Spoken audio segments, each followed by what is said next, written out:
Guys, welcome to Ate Marian's channel. Ayun guys, bumili ako nung Friday nito kasi nilinisan ko yung tinanim kong prutas na lansunis at avocado. Tingnan natin kung maganda ba. It's 350 guys. Binili ko nung Friday. Let's try. Matalim ba? Wala ako sa'yo nag-ahugaw sa ako ang silepen. Uy, matalim nga. Matalim, sobrang talim. Oh, diba? Ito yung lansunis na itinanim ko, guys. Wow, ang talim. Worth it ang aking pagbili ng 350 kasi ang talim. Ayan, guys. Hala.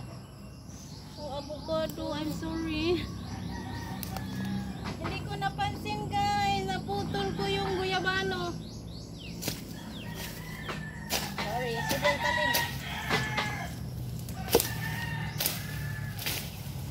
Ay, sorry, guyabano. I'm sorry. I didn't mean it. Hindi kita nakita. Sana mabuhay ka. Tuwa ako guys kasi sobrang talim. Try natin dito sa saging. Oh. Matalim. Matalim guys, matalim. Natakot kasi ako bumili nito sa Shopee, baka ano. So bumili ako doon sa, kasi public market. Market din on Friday. Kaya nakabili ako nito. At worth it. Matalim. Yan, thank you so much for watching guys. Bye bye.